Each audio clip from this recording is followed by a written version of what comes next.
Et ce soir, je vais vous chanter Chacola, pousse-toi. Lyricalement, c'est la violence. Ça redemande, ça recommence. Joli mouvement, joli pas danse. C'est les micros qui vont t'allumer. Pousse-toi, dégage, y'a pas de refrain. Pousse-toi, dégage, y'en a pas.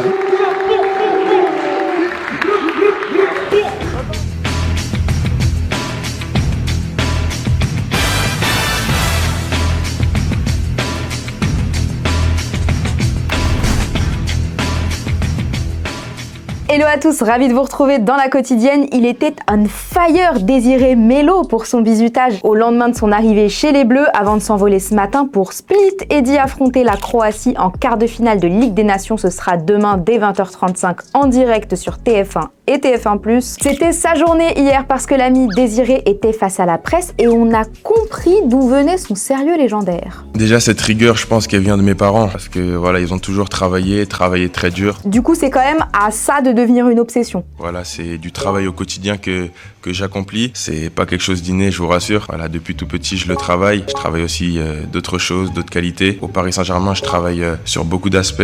Mais voilà, comme je vous l'ai dit, je travaille tous les jours. Travailler dur. Mais voilà, je suis un garçon qui travaille. Fort de son travail, hier, on vous demandait si Désiré Doué devait démarrer face à la Croatie. Admam, tu penses qu'il mérite totalement d'être titulaire, mais tu ne crois pas que ce soit une bonne idée. Il faut laisser les Croates se fatiguer et on va pouvoir profiter de sa vitesse et de ses dribbles. Doué, super sub pour toi, mais toi, tu es titulaire et félicitations, car grâce à Uber Eats, tu remportes ce maillot de l'équipe de France. Revenons à notre nouveau sélectionné qui a des étoiles dans les yeux. Il en avait gros sur la patate, il fallait qu'il se confie sur ce qu'il vit. Voilà, aujourd'hui, je vous confie quelque chose. Je suis en train de vivre mon rêve aujourd'hui. De jouer au plus haut niveau, de valider des belles étapes dans ma carrière. Donc, je suis très heureux de vivre tout ça. Comme je vous l'ai dit, l'équipe de France, c'est plus qu'un simple maillot. C'est jouer pour la nation, c'est jouer pour des millions de personnes. Et bien sûr que des joueurs m'ont inspiré, bien sûr que des joueurs m'ont fait rêver. Aujourd'hui, il y a Kylian Mbappé. Aujourd'hui, pouvoir côtoyer un joueur d'un tel standing, c'est quelque chose de beau. Ça tombe bien, le capitaine de l'équipe de France était hier dans le 20h de Gilles Boulot. Sur TF1, il a confié ses ambitions pour les prochaines années avec l'espoir d'un titre de champion du monde pour 2026. Et il a aussi évoqué le départ annoncé de Didier Deschamps après le mondial avec le nom qui circule pour lui succéder. Extrait. Il a marqué l'histoire de l'équipe de France à jamais. Il restera toujours dans le cœur des Français. Donc, parler de Zidane quand tu es français, c'est facile.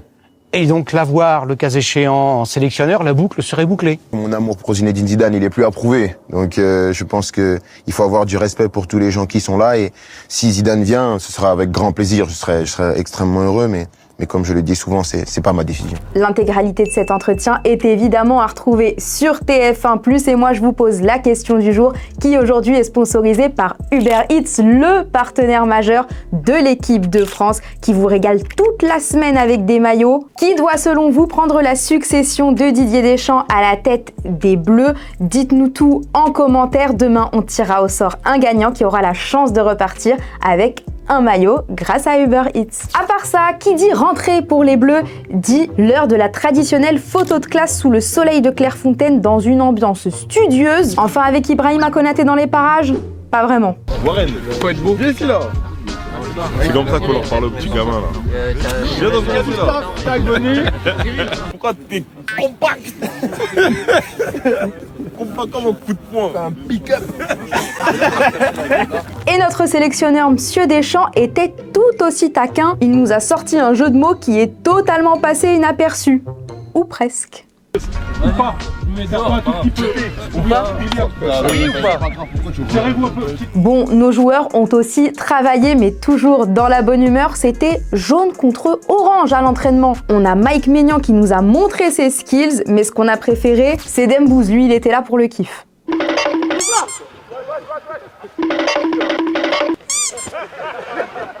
On a surtout vu la connexion Doué-Bappé déjà bien établie. Ça va faire des étincelles.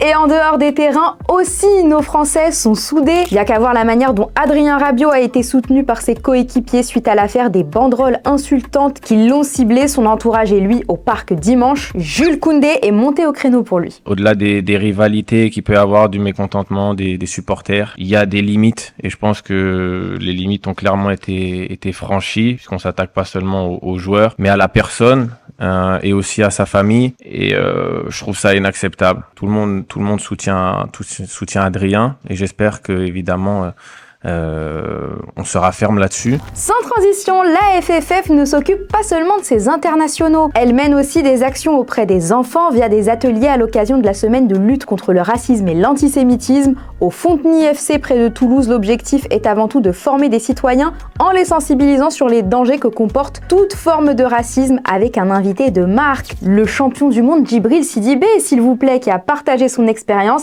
avec beaucoup d'esprit. J'ai déjà eu à faire ce genre de situation. Après, c'est pas évident. Comme mes parents m'ont éduqué comme ça, m'ont toujours appris, et j'ai une parole qui est restée dans ma tête, c'est que le fort, c'est pas celui qui excelle en matière de bagarre, de lutte, mais c'est celui qui arrive à se maîtriser au moment de la colère. Même avec des différences, on est tous égaux. Il n'y a pas de différence entre nous, ni par l'origine, religion ou peau.